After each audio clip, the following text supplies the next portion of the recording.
जय हिंद। जय संपूर्ण क्रांति। चंद खबरों के साथ आपके दरबार में हाजिर हो गया बौद्ध इन प्रकाश। 18 जनवरी को 18 जनवरी 2024 को उन्नाव में होगा राष्ट्रवादी युवा अधिकार मंच का सम्मेलन एवं 12 जनवरी 2024 को गोरखपुर में राष्ट्रवादी युवा अधिकार मंच का सम्मेलन होगा।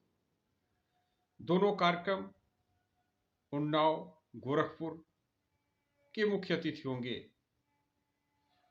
राष्ट्रवादी युवा अधिकार मंच के राष्ट्रीय अध्यक्ष शशांक शेखर सिंह। कल 7 जनवरी को राष्ट्रवादी पार्टी की बैठक रहेगी वाराणसी में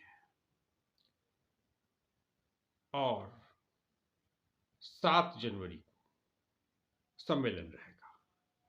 यानी 6 जनवरी को बैठक रहेगी वाराणसी में राष्ट्रवादी पार्टी की और 7 जनवरी को वाराणसी में सम्मेलन रहेगा राष्ट्रवादी पार्टी का। इस कार्यक्रम के मुख्य अतिथि होंगे लखनऊ उच्च न्यायालय के जाने माने अधिवक्ता कुंवर अखिलेश प्रताप सिंह। कुंवर अखिलेश प्रताप सिंह वाराणसी में 6-7 जनवरी को अपने पार्टी के कार्यकर्ताओं से, शुभचिंतकों से, नेताओं से मिलेंगे जुलेंगे और 2024 की रणनीति तैयार करेंगे। 6 जनवरी को ही विभिन्न लोग लखनऊ में भी बैठ रहे हैं। Indian national democratic Republican alliance के साथ ही बैठ रहे हैं, यानी इंदिरा गठबंधन के साथ ही बैठ रहे हैं। 2024 को क्या रणनीति बनाई जाए। और 6 जनवरी को ही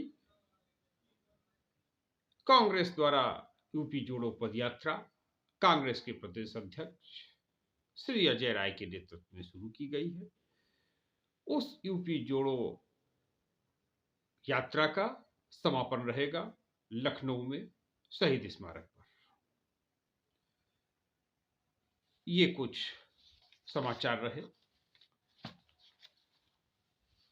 अब कुछ समाचार बिहार से। बिहार में पंचायती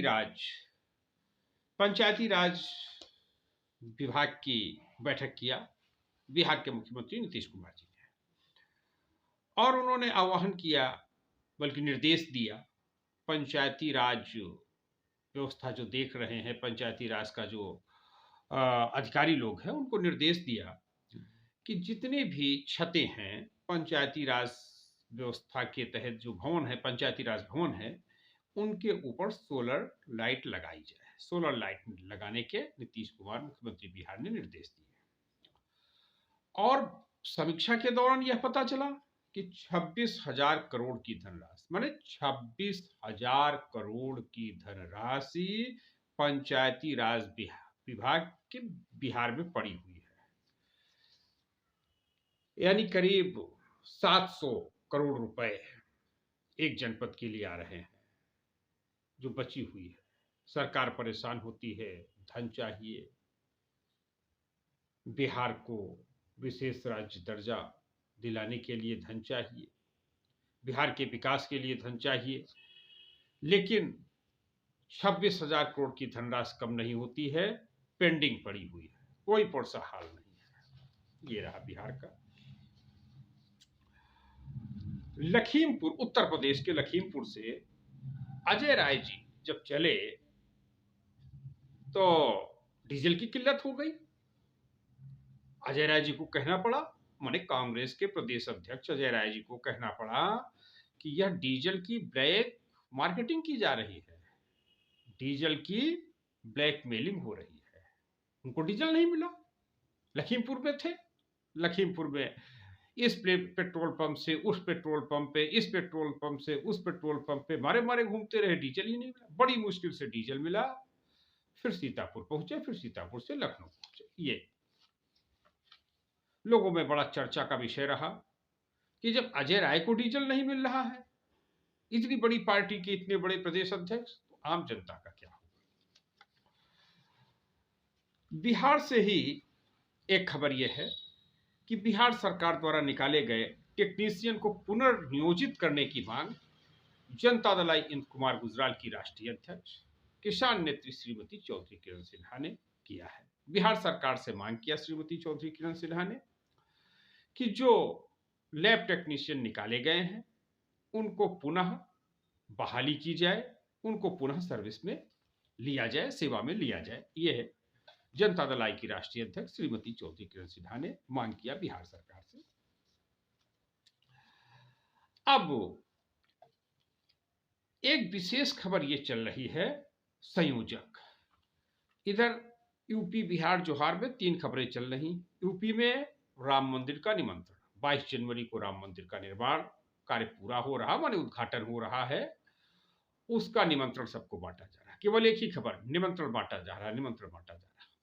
बिहार में संयोजक संजय झा जैसे कद्दावर मंत्री को जनता दल के नेता को मांग करना पड़ता है, नीतीश कुमार को जल्दी संयोजक बना दो।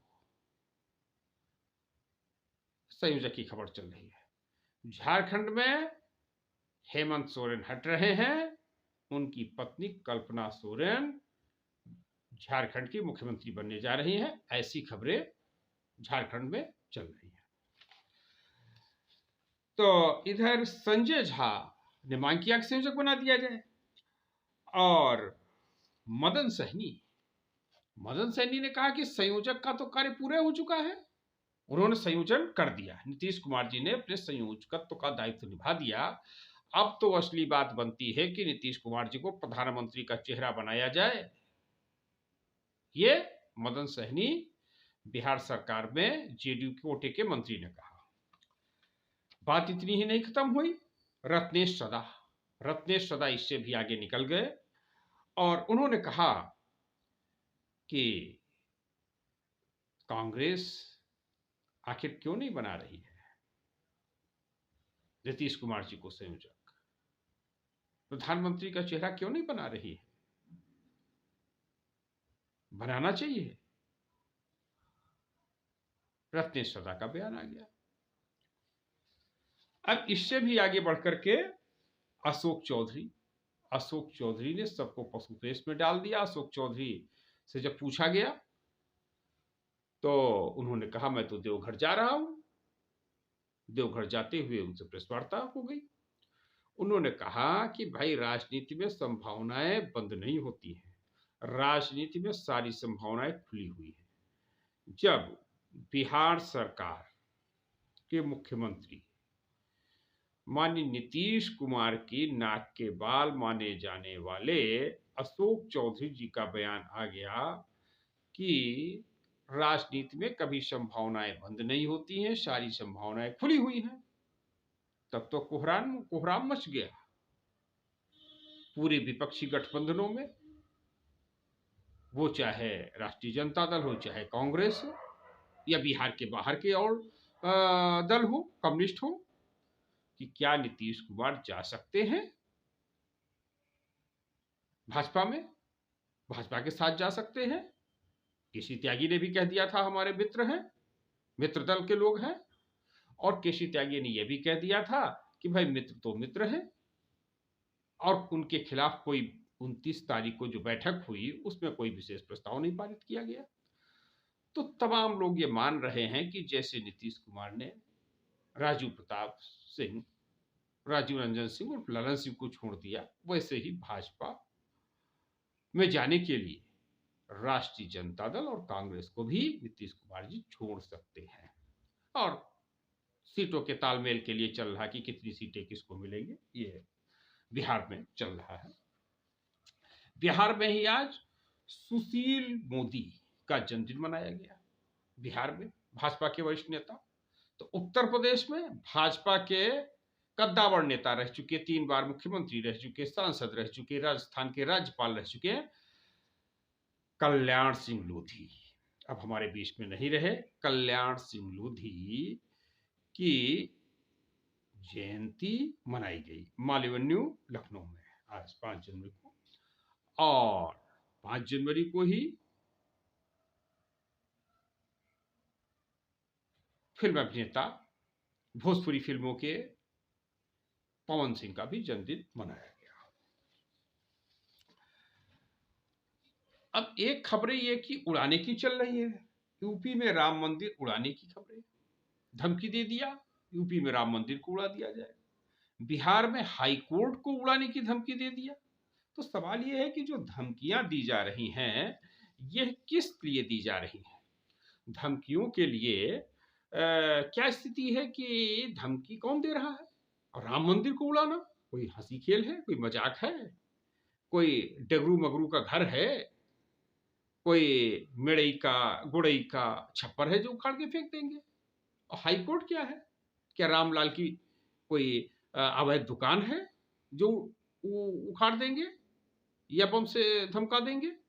तो या तो ये मानसिक रूप से सिरफिरे लोग हैं जो आए दिन धमकी देते रहते हैं, राम मंदिर उड़ा देंगे, हाई कोर्ट उड़ा देंगे। तो या तो मानसिक रूप से सिरफिरे हैं, इनका मानसिक इलाज कराया जाना चाहिए। ये किन्हीं किसी कारणवश कहीं प्यार में धोखा पाए हैं या शिक्षा रोजगार नहीं पाए हैं, अवसाद के शिकार हो गए और अवसाद के शिकार होने के नाते ऐसी धमकियां दे रहे हैं कि मंदिर पे बम विस्फोट कर देंगे, हाई कोर्ट को उड़ा देंगे। और या फिर ये बहुत बड़े वाले अपराधी हैं। तो ये किसी एक व्यक्ति का फिर हाथ नहीं हो सकता है। अगर वास्तव में कहीं राम मंदिर उड़ाने की योजना है या हाई कोर्ट उड़ाने की योजना है तो इसमें फिर बहुत बड़े बड़े अपराधी शामिल होंगे। साधारण अपराधियों के बस की बात नहीं है ये। सज्जन पुलिस की तो बात ही छोड़िए, अपराधियों के भी बस की बात नहीं, इसमें बड़े बड़े अपराधी शामिल होंगे। तो इन अपराधियों पर भी अंकुश लगाने के लिए काम होना चाहिए। अभी बनारस में 3 रेपिस्ट पकड़े गए तो उसके लिए बड़ा हल्ला मचा कि ये तो भाजपा के नेताओं के साथ फोटो लगी है। कुछ लोगों ने कहा ये तो भाई भाजपा ही है, तो कुछ लोगों ने कहा कि भाई इनको रात में जेल क्यों भेजा गया, इनके साथ नरमी क्यों बढ़ती जा रही है। किसी ने कहा भाई बड़े बड़े भाजपा नेताओं का इन पर बड़ा दस्त है। इस प्रकार की चर्चाएं उत्तर प्रदेश की राजधानी लखनऊ में चलती रही। और एक विशेष बात यह रही कि आज माने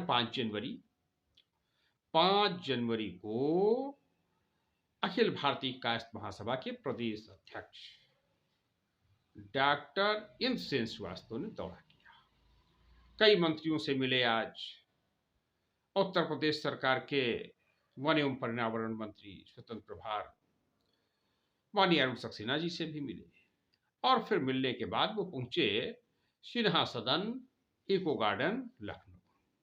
इको गार्डन लखनऊ में विभिन्न लोगों से बातचीत किया और बातचीत का लबोलबाब ये रहा कि 28 फरवरी को होगी महारैली, कायस्थ स्वाभिमान रैली, संविधान बचाओ स्वाभिमान जगाओ महारैली। और 28 फरवरी तिथि है भारत रत्न डॉक्टर राजेंद्र प्रसाद की पुण्यतिथि, यानी भारतीय संविधान निर्माता, संविधान निर्मात्री सभा के स्थायी अध्यक्ष रहे डॉक्टर राजेंद्र प्रसाद। भारत के प्रथम राष्ट्रपति एवं द्वितीय राष्ट्रपति एवं अद्वितीय राष्ट्रपति भारत रत्न डॉक्टर राजेंद्र प्रसाद जी की पुण्यतिथि, निर्वाण तिथि, निधन तिथि 28 फरवरी दिन बुधवार 2024 को बड़ा रैली का आयोजन किया जा रहा है। इस रैली में केवल कायस्थ ही नहीं, कायस्थों के सहयोगी दलित और अति पिछड़े KDA कायस्थ दलित अति पिछड़े बड़े पैमाने पर मौजूद रहेंगे। रैली ही KDA समीकरण के द्वारा की जाएगी। कायस्थ, दलित, अति पिछड़ा को जोड़ते हुए ये रैली आहूत की जाएगी। बात केपी ट्रस्ट पर हुई कि भाई केपी ट्रस्ट की जमीनें, तो चर्चा चली कि भाई लखनऊ में भी केपी ट्रस्ट की बड़ी जमीन है। केपी ट्रस्ट माने कायस्थ पाठशाला ट्रस्ट, जिसकी स्थापना 150 साल पहले मुंशी काली प्रसाद कुलभास्कर, जो एक उस समय के जाने माने अधिवक्ता थे, और जाने माने अधिवक्ता, प्रतिष्ठित अधिवक्ता, लंदन तक लड़ाई लड़ते थे, वो जाने माने अधिवक्ता मुंशी काली प्रसाद कुलभास्कर ने 150 वर्ष पहले कायस्थ पाठशाला ट्रस्ट की स्थापना किया था कि शिक्षा की तरफ उनका जोर था कि, और यह बात खासतौर से उन लोगों को ध्यान देना चाहिए जो आज किसी को प्रथम महिला शिक्षिका बता रहे हैं, तो किसी को भारतीय संविधान निर्माता बता रहे हैं, किसी को शिक्षा का पुरुष बता रहे हैं। तो शिक्षा का योगदान, लोगों को शिक्षा मिले, लोगों का भलाई के लिए शिक्षा जरूरी है, शिक्षा लोगों के उत्थान के लिए जरूरी है। यह बात मुंशी काली प्रसाद कुलभास्कर ने 150 साल पहले सपना देखा और कायस्थ पाठशाला ट्रस्ट की स्थापना कर दिया। उनके साथ विभिन्न लोग थे, कायस्थ समाज के विभिन्न लोगों ने कायस्थ पाठशाला की स्थापना किया। मूलतः इसका बड़ा हिस्सा प्रयागराज इलाहाबाद में है, लेकिन इसके अतिरिक्त कई स्टेट में इनकी संपत्तियां हैं, इनके विद्यालय संचालित हो रहे हैं, इनके द्वारा विभिन्न योजनाएं संचालित हो रहे हैं। तो उसमें लखनऊ के लिए चला कि लखनऊ में गौतम बुद्ध मार्ग पर, 4 बाग से बांसमंडी चौराहे हुए निकलते हैं, तो गौतम बुद्ध मार्ग पर इनका बड़ा सा कॉम्प्लेक्स है, कुलभास्कर कॉम्प्लेक्स। कायस्थ पाठशाला ट्रस्ट का बोर्ड लगा है, उसमें बहुत सी दुकानें हैं, उसमें बड़ा हॉल है बैठक के लिए। तो विशेष बात ये हुई कि भाई ये आम कायस्थों के लिए क्यों नहीं खुलता है, या जो कायस्थ ट्रस्टी हैं उनके लिए क्यों नहीं खुलता है। क्योंकि अभी तक तो जो है चौधरी खानदान की तरफ से चौधरी राघवेंद्र सिंह, चौधरी जितेंद्र प्रसाद सिंह, ये लोग अध्यक्ष होते थे। अब डॉक्टर सुशील सिन्हा हो गए, और डॉक्टर सुशील सिन्हा का बड़ा समर्थन जनता दल आई की राष्ट्रीय अध्यक्ष श्रीमती चौधरी किरण सिन्हा जी के द्वारा किया गया। बड़ा कैंपेन चलाया गया श्रीमती चौधरी किरण सिन्हा जी के द्वारा कि डॉक्टर सुशील सिन्हा को जिताइए। वो कैंपेन जितना लखनऊ और इलाहाबाद में चला, उससे ज्यादा उसके लखनऊ और इलाहाबाद के बाहर बिहार में चला, मुंबई में चला, भारत के विभिन्न स्थानों पर चला। और भारत ही नहीं, कायस्थ पाठशाला ट्रस्ट के सदस्य, कायस्थ पाठशाला ट्रस्ट के मेंबर यानी ट्रस्टी, तो यहां से बाहर, इलाहाबाद से, प्रयागराज से बाहर भी बहुत से हैं, पूरे देश में, देश विदेश में। और वह 25 दिसंबर 2023 को जब चुनाव हुआ तो देश विदेश से ट्रस्टी आए, मतदान किया। मतदान में 18 वोटों से सुशील सिन्हा जी जीत गए। तो बात ये हुई कि भाई जब टीपी सिंह थे कायस्थ पाठशाला ट्रस्ट के अध्यक्ष, तो भी ये जो लखनऊ में केपी ट्रस्ट की बिल्डिंग है, वो आम कायस्थों के लिए तो दूर, कायस्थ ट्रस्टियों के लिए भी नहीं खुल पाई, ओपन हो जाती कि वो वही उसमें बैठते, आते जाते, अखबार पढ़ते, कायस्थ समाज के बारे में कुछ बात करते। फिर चर्चा हुई कि डॉक्टर केपी श्रीवास्तव, तो डॉक्टर केपी श्रीवास्तव वो भी अध्यक्ष रहे केपी ट्रस्ट के। तो केपी ट्रस्ट के अध्यक्ष जो केपी श्रीवास्तव जी रहे, उनके कार्यकाल में भी लखनऊ में स्थित कायस्थ पाठशाला ट्रस्ट की बिल्डिंग सब कायस्थों के लिए नहीं खुली, कायस्थ ट्रस्टियों के लिए नहीं खुली, दुकानदारों के लिए, जैसा रूटीन में है, दुकानदार अपना किराया दिया, अपना काम कर रहे हैं, उन लोग चलते रहे। जो उसमें हाल है उसका उपयोग, या उसमें जो कमरे हैं जो कायस्थ समाज के हित में हो सकते हैं, उसका उपयोग नहीं हो पाया। तो कुछ लोगों ने आशा व्यक्त किया कि भाई ये जो है कैसे हो जाएगा, जब कायस्थ पाठशाला ट्रस्ट में टीपी सिंह के कार्यकाल में नहीं हुआ, केपी श्रीवास्तव के कार्यकाल में नहीं हुआ, तो डॉक्टर सुशील सिन्हा के कार्यकाल में कैसे हो जाएगा। तो अखिल भारतीय कायस्थ महासभा के प्रदेश अध्यक्ष डॉक्टर इन शेष श्रीवास्तव ने इस बात का खंडन करते हुए कहा, नहीं, सुशील सिन्हा नौजवान है, अभी राग द्वेष, ईर्षा द्वेष, जलन, अहंकार से दूर है, और सुशील सिन्हा के नेतृत्व में आशा है कि यहाँ कायस्थ ट्रस्टियों के लिए भी स्थान खुलेगा और कायस्थ समाज के लोगों के लिए भी खुलेगा। लखनऊ में बहुत से ऐसे स्थान हैं विभिन्न जातियों के, विभिन्न संप्रदायों के, जहाँ पर वो लोग अपने कल्याण के लिए बैठ के करते हैं, अपने कल्याण के लिए चर्चा करते हैं, रोज 10-20 लोग इकट्ठा होते हैं, समाचार पढ़ते हैं, वहाँ समाचार मंगाए जाते हैं। कहीं कहीं जैसे चंदन नगर में है, चंदन नगर में सिख समुदाय की लाइब्रेरी है, वहाँ पे लोग बैठते हैं। विभिन्न विभिन्न स्थानों पर लोग बैठते हैं। बिजली पासी किला पर कुछ लोग बैठते हैं, तो अपने समाज के बारे में चिंतन करते हैं, मनन करते हैं, कल्याण की बात करते हैं। तो इस प्रकार से कायस्थ पाठशाला ट्रस्ट के भी ट्रस्ट कुल भास्कर कॉम्प्लेक्स में भी कुछ ऐसा हो सकता है। ये इस बात पर चर्चा हुई। कायस्थ हॉस्टल पर चर्चा हुई, जो लखनऊ में कायस्थ बॉयज हॉस्टल और कायस्थ गर्ल्स हॉस्टल चल रहे हैं, उन पर चर्चा हुई।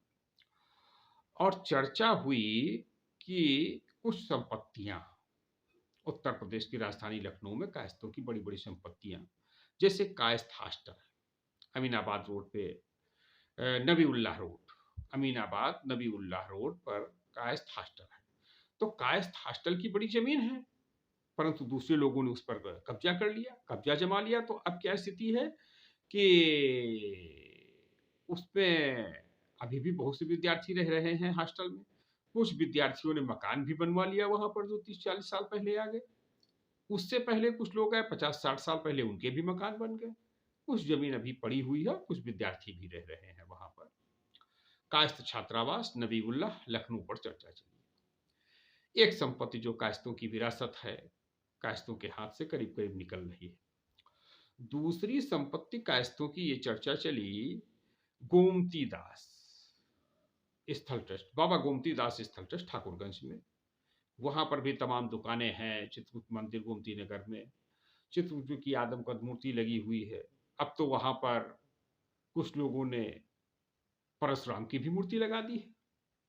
उस बात को लेकर के कायस्थों में और परशुराम के जिन लोगों ने मूर्ति लगाई, उनके बीच विवाद की भी स्थिति बनी, विवाद भी हुआ।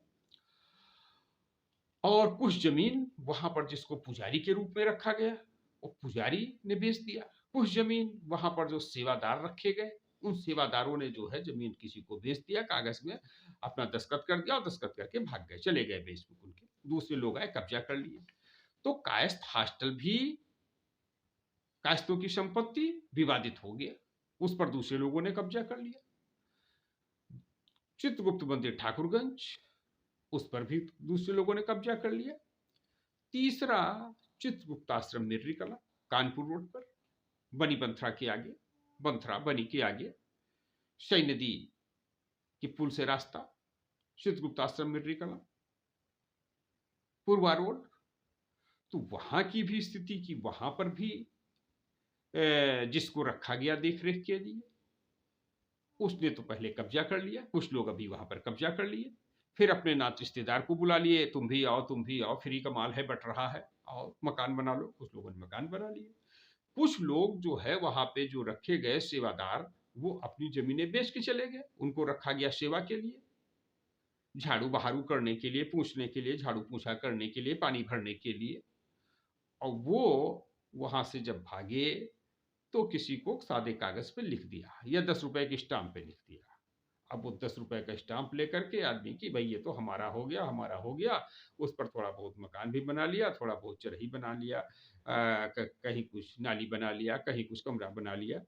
तो यानी चित्रगुप्त आश्रम निर्री कला भी अवैध कब्जेदारों की गिरफ्त में पहुंच गया। चित्रगुप्त आश्रम निर्री कला में भी अवैध कब्जेदार काबिज हो गए।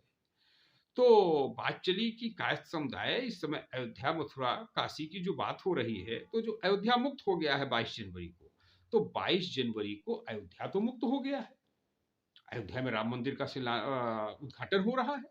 लेकिन सबसे बड़ी बात यह है कि ये जो कायस्थों की संपत्तियां हैं, कायस्थ हॉस्टल नबीबुल्लाह रोड अमीनाबाद, चित्रगुप्त मंदिर गोमती नगर लखनऊ और चित्रगुप्त आश्रम मिर्री कला कानपुर रोड लखनऊ, इनका कौन पुरसाहाल होगा, इनको कौन मुक्त कराएगा? इस बात को लेकर के 14 जनवरी को बैठक होगी, उस पर इन पर विचार किया जाएगा। और 28 फरवरी को जो रैली हो रही है कायस्थ स्वाभिमान रैली, जिसको संविधान बचाओ स्वाभिमान जगाओ का नाम दिया गया है, उस पर भी चर्चा पर चर्चा होगी। और 11 तारीख को रकाबगंज में शास्त्री नगर में शास्त्री जी की प्रतिमा के समक्ष लाल बहादुर शास्त्री, जो भारत के प्रधानमंत्री रहे, द्वितीय प्रधानमंत्री, अद्वितीय प्रधानमंत्री, जय जवान जय किसान का नारा देने वाले, गंगा नदी को पार करके तैर करके पार करने वाले,